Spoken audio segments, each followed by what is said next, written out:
할렐루야. 오늘도 말씀으로 시작합니다. 시편 105편 12절부터 23절입니다. 그때 그들의 사람 수가 적어 그 땅에 나그네가 되었고 이 족속에게서 저 족속에게로 이 나라에서 다른 민족에게로 떠돌아 다녔도다. 그러나 그는 사람이 그들을 억압하는 것을 용납하지 아니하시고 그들로 말미암아 왕들을 꾸짖어 이르시기를 나의 기름 부은 자를 손대지 말며 나의 선지자들을 해하지 말라 하셨도다. 그가 또 그 땅에 기근이 들게 하사 그들이 의지하고 있는 양식을 다 끊으셨도다. 그가 한 사람을 앞서 보내셨으며 요셉이 종으로 팔렸도다.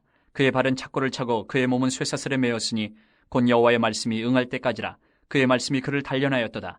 왕이 사람을 보내어 그를 석방하며 뭇 백성의 통치자가 그를 자유롭게 하였도다. 그를 그의 집의 주관자로 삼아 그의 모든 소유를 관리하게 하고 그의 뜻대로 모든 신하를 다스리며 그의 지혜로 장로들을 교훈하게 하였도다. 이에 이스라엘이 애굽에 들어가며 야곱이 함의 땅에 나그네가 되었도다.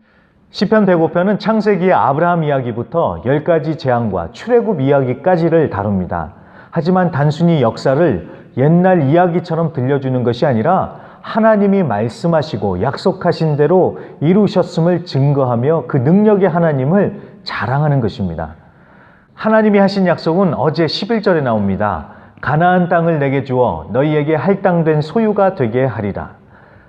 아브라함에게 주신 이 약속의 말씀을 하나님께서 실제로 어떻게 이루시고 성취해 가셨는지를 이제 12절부터 하나씩 보여주는 것입니다. 오늘 우리가 읽었던 12절부터 23절은 아브라함부터 시작해서 요셉이 애굽으로 팔려가고 야곱과 그의 가족들이 애굽에 가게 된 과정들이 나오고 있습니다. 창세기 12장부터 창세기의 마지막 장까지가 여기에 요약이 되어 있는 것입니다. 자, 먼저 12절에 보니까 그때에 그들의 사람 수가 적어서 그 땅에 나그네가 되어서 떠돌아다녔다고 합니다. 아브라함, 이삭, 야곱이 그랬다는 것이지요. 자, 이처럼 작고 연약했지만 하나님은 하나님의 백성들을 보호하십니다. 14절, 다른 부족들이 억압하는 것을 용납하지 않으시고 왕들이라 할지라도 꾸짖으셔서 그 누구도 건드리지 못하게 보호하셨습니다. 자, 하나님의 백성들에게 위기가 닥쳐올 수는 있어도 하나님께서 지키고 보호하신다는 사실을 꼭 기억해 주시길 바랍니다. 그저 우리는 끊어지지 않고 하나님께 붙어만 있으면 되는 것입니다. 계속해서 16절부터는 요셉 이야기가 나옵니다. 하나님의 백성들이 나그네로 살던 때 하나님은 약속의 땅에 기근을 들게 하시고 그들이 의지하는 양식을 다 끊으셨다고 합니다. 기근과 배고픔이 얼마나 극한 고통인지 겪어보신 분들은 잘 아실 것입니다. 그런데 하나님께서 기근을 내리시고 양식을 끊으셨다고 합니다. 자, 그런데 17절에 그가 한 사람을 앞서 보내셨음이라 라고 하시죠. 요셉을 미리 애굽으로 보내셔서 준비하셨다는 것입니다.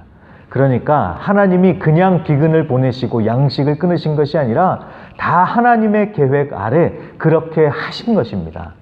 야곱도 요셉도 그때는 몰랐지만 나중에 지나고 보니까 다 하나님이 그렇게 하신 것이라는 것을 그들은 다 깨닫게 됐습니다. 우리도 이런 일을 겪지 않습니까? 왜 이런 일이 벌어질까? 의문이 생길 때가 있고 또 우연 같은 일들이 벌어지고 그런데 지나고 보니까 다 하나님의 계획과 섭리였다는 것을 깨닫게 되지요. 우리는 하나님이 다 얘기해 주셔서 알고 가는 것이 아니라 그저 하나님의 계획과 섭리를 믿고 한 발자국씩 앞으로 나아가는 것입니다. 여러분, 하나님은 다 계획이 있습니다.